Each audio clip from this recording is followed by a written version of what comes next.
স্বাগতম জনাইছো আপোনালোক সকলোকে মই আপোনালোকৰ সাগৰিকা আজি বহুদিন আপোনালোকৰ মাজলৈ আহিব পৰা নাই কাৰণ মোৰ বহু ব্যস্ততা কাৰণে আহিব পৰা নাই নতুন সিৰিয়েলৰ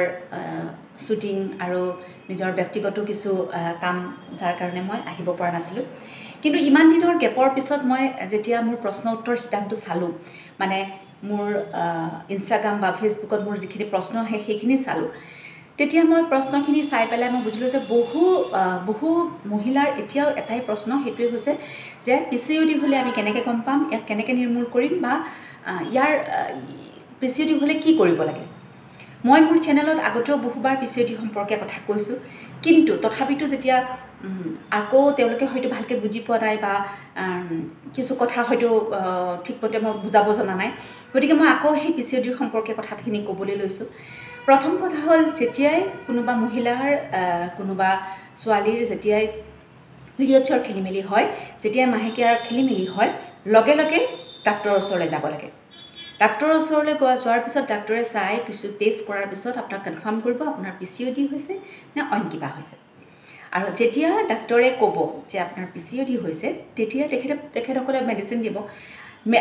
অকল মেডিচিন খালেই কিন্তু পিচিওডি কেতিয়াও নিৰ্মূল নহয়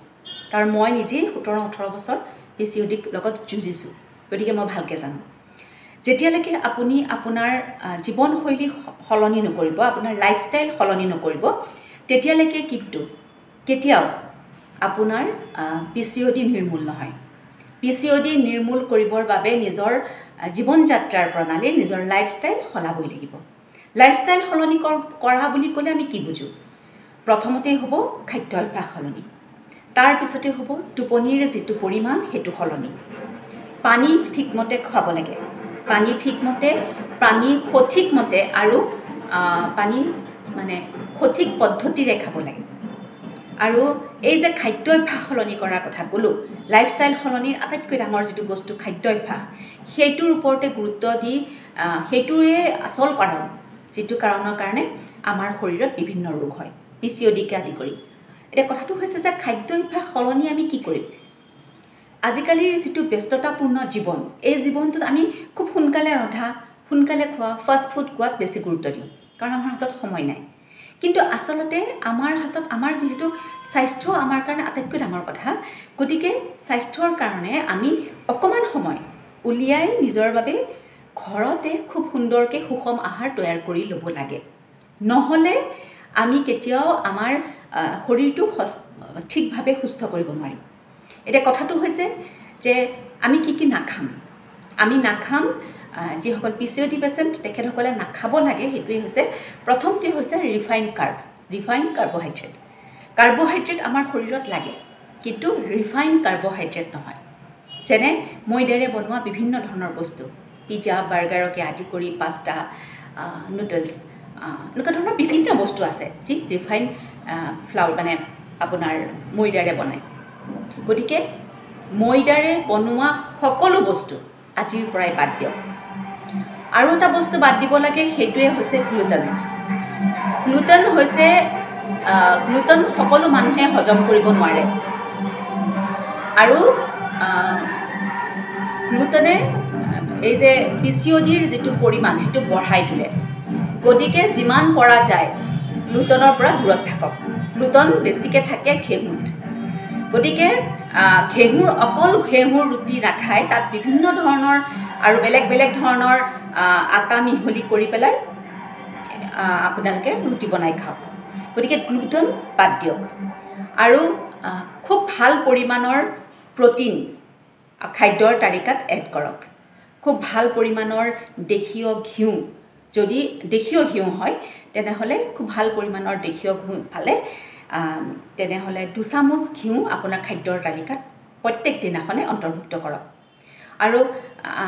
খাব লগা বস্তুৰ ভিতৰত খুব ভাল শাক খাওক শাকৰ পৰিমাণটো বঢ়াওক শাকে আমাৰ যেনে পালেং হওক লাই হওক মূলা হওক বিভিন্ন ধৰণৰ শাক আমাৰ বজাৰত পোৱা যায় গতিকে শাক খাওক শাকে আইৰণ দিব ভিটামিন দিব ফাইবাৰ দিব চব দিব গতিকে শাক খাওক পাচলি খাওক ফল মূল খাওক আৰু প্ৰটিনৰ বাবে যিসকলে ননভেজ খায় তো ননভেজ খালেতো প্ৰটিন পাবই আৰু নাখালেও যিসকলে অকল মানে নিৰামিষ খায় তেখেতসকলৰ কাৰণে দাইল খাওক খুব ভাল পৰিমাণৰ আপোনাৰ মাহজাতীয় খাদ্য খাওক সয়াবিন খাওক পনীৰ খাওক এনেকুৱা ধৰণৰ বিভিন্ন বস্তু আছে সেইবোৰ খাওক সেয়া ভাল প্ৰটিন এড কৰক আপোনাৰ খাদ্যৰ তালিকাত খাদ্য খুব ভালকৈ চুবাই খাওক ব্ৰেকফাষ্ট কেতিয়াও স্কিপ নকৰিব ব্ৰেকফাষ্ট হেভি কৰক দুপৰীয়াৰ খাদ্য কমকৈ খাওক আৰু ৰাতিৰ খাদ্য আটাইতকৈ পাতলকৈ খাওক চুপ খালেতো আৰু ভাল আৰু ৰাতি খাদ্য সদায় 7 বজাৰ আগত শেষ কৰক আৰু খুব ভালকৈ 10 বজাত 10:30 বজাত বা 11 বজাত শুই যাওক খুব ভালকৈ 8 ঘণ্টাৰ টোপনি কৰক আৰু 8 ঘণ্টাৰ টোপনি এই কাৰণেই জৰুৰী যে 8 ঘণ্টা শুলেহে আমাৰ শৰীৰে নিজক ৰিপেয়াৰ কৰিবলৈ সুবিধা পায় গতিকে 8 ঘণ্টাৰ টোপনি লওক ৰাতিপুৱা খুব সোনকালে উঠক 8 ঘণ্টাৰ টোপনি শেষ কৰি সূৰ্যৰ পোহৰ গাত লগাওক অকণমান খোজ কাঢ়ক এক্সাৰচাইজ কৰক মনত ৰাখিব বহুতে কয় যে মই ইমান এক্টিভ হৈ থাকোঁ মোৰ ফিজিকেল এক্টিভিটি ইমান হৈ থাকে গতিকে মই এক্সাৰচাইজ নকৰিলেও হ'ব এক্সাৰচাইজ আৰু ফিজিকেল এক্টিভিটিৰ মাজত পাৰ্থক্য আছে যিবোৰ সদায় কাম আপুনি কৰি থাকে সেইখিনি ফিজিকেল এক্টিভিটি বুলি কয় আৰু এক্সাৰচাইজ হ'ল যিয়ে আপোনাৰ হাৰ্টবিট আপোনাৰ মাছলক চেলেঞ্জ কৰিব সেইটোৱে হৈছে এক্সাৰচাইজ গতিকে এক্সাৰচাইজ কৰক খুব ভালকৈ আধা ঘণ্টা কৰক বহুত কৰিব নোৱাৰিলেও আধা ঘণ্টা মাত্ৰ কৰক এক্সাৰচাইজ ব্যায়াম কৰক আধা ঘণ্টা আৰু ফিজিকেলি এক্টিভ থাকক গোটেই দিনটো আপুনি এক্টিভ হৈ থাকক আৰু পানী খুব ভালকৈ খাওক মিনিমাম অতি কমেও 3 লিটাৰ পানী এদিনত যাতে আপোনাৰ পেটলৈ যায় তাৰ বাবে গুৰুত্ব দিয়ক পানী সদায় চিপকৈ খাওক আৰু মুখৰ লেলাউটি যাতে পেটৰ ভিতৰলৈ যায় সেই কথাটোত গুৰুত্ব দিয়ক এইখিনি হৈছে জীৱন যাত্ৰা সলোৱাৰ এটা প্ৰক্ৰিয়া এইখিনি কথা মানি চলিলে PCODৰ পৰা বহু সোনকালে আপুনি ৰিকভাৰী হ'ব আৰু দৰৱ খাওক ডাক্তৰৰ ওচৰলৈ যাওক কিন্তু এইখিনি সলনি কৰক নিজৰ শৰীৰৰ আৰু নিজৰ জীৱন যাত্ৰাৰ প্ৰণালী এনেধৰণে লাহে লাহে সলাওক আৰু দেখিব PCOD খুব সোনকালে আপোনাৰ ওচৰত হাৰ মানি গৈছে আৰু ইয়াৰ ওপৰত আৰু বিশেষ কিছু কথা যদি জানিবলৈ থাকে তেনেহ'লে মোক প্ৰশ্ন পঠিয়াব মই নিশ্চয় ইয়াৰ বিষয়ে আৰু কিছু কথা বা মই কেনেকৈ সলনি কৰিলোঁ মই কি খাইছিলোঁ সেইখিনি কথা আপোনালোকৰ লগত শ্বেয়াৰ কৰিম মোৰ ভিডিঅ'টো এতিয়ালৈকে চাই আছে তাৰ বাবে ধন্যবাদ আৰু এইখিনিতে ক'ব খোজোঁ যে মোৰ নতুন ধাৰাবাহিক সূৰুজমুখী আহি আছে 30 ছেপ্টেম্বৰৰ পৰা ৰং চেনেলত সদায় সোমবাৰৰ পৰা শনিবাৰলৈ নিশা 7 বজাত মই আশা কৰিছোঁ যে আপোনালোকে মোক ইমান দিনে যেনেধৰণে মৰম দি আহিছে আশীৰ্বাদ কৰি আহিছে তেনেধৰণে এইবাৰো মৰম কৰিব আশীৰ্বাদ দিব খুব এটা মৰম লগা ষ্টৰী প্ৰণৱ বিবেকৰ দ্বাৰা পৰিচালিত এই ধাৰাবাহিকখন বহু নপুৰণি শিল্পীৰ সমাহাৰ ঘটিছে